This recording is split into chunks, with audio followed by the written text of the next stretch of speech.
walang tigil, baha na palalim ng palalim. Wala tayong kamalay-malay, unti-unti na pala tayong nalulunod sa panganib.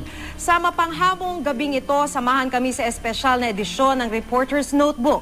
Tunghayan kung paano pilit lumalaban sa agos ng trahedya ang marami nating kababayan. Ang buong pwersa po ng GMA News and Public Affairs matapang at alertong nagbabantay sa anumang maaaring mangyari para ihatid ang pinakabagong mga balita. At ilan po sa ating mga kapusong artista ay nakikisa rin. Nakantabay sila para tanggapin ang tawag ng mga nais dumamay at magbigay ng donasyon.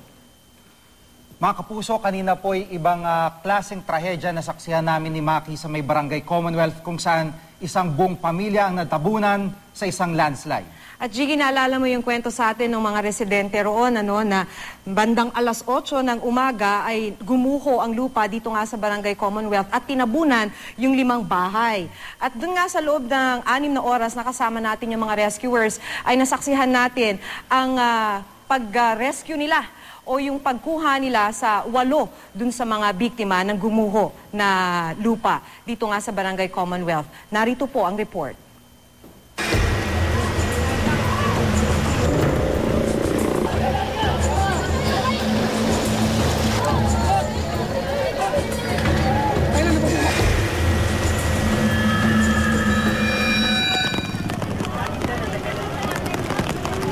Alas 8 ng umaga sa kasagsagan ng malakas na pag-ulan, isang trahedya ang naganap. Gumuho ang bahaging ito ng lupa kung saan nakatayo ang 5 bahay sa Bayanihan Street, Barangay Commonwealth, Quezon City. Lumambot ang lupa dahil na rin sa walang tigil na pag-ulan. Ang kwento sa atin ng mga kapitbahay, tsaka yung mga residente dito, bandang alas 8 daw, nakarinig sila ng maingay, parang malakas na agos ng tubig. Yung pala, yung lupang yun na pala yung gumuho, tapos yun yung bumagsak dito sa mga bahay, mga 5 bahay, yung binagsakan ng lupang galing nga ron sa taas.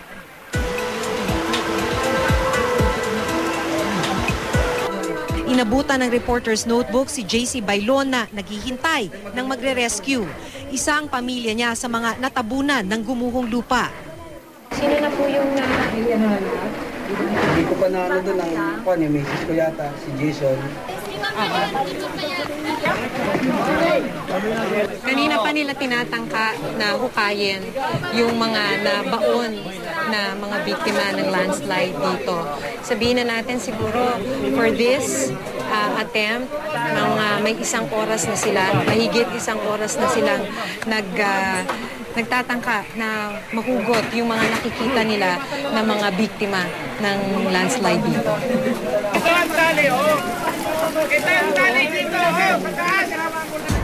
3 katao ang nahukay ng buhay at kaagad na isinugod sa East Avenue Medical Center.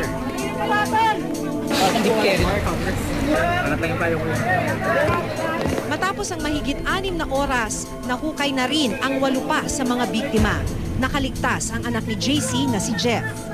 May isa na naman, sunod-sunod na nakukuha yung mga biktima. Yung kalalabas lang, siya naman yung nanay nung pamilya. Baba, huwag kayo magpapalap. Maraming sayang ng bata nun. Nakita ko na ganun ko kanina eh. Wala, natingin ko. Kasi lumalabas na yung dugo sa ilang nangitim na yun. Matagal na raw naninirahan dito sa lugar na ito sina JC. Gabi pa lang daw nang magsimulang pumasok sa kanilang bahay ang tubig. Pero hindi raw nila inasahang hahantong ito sa trahedya.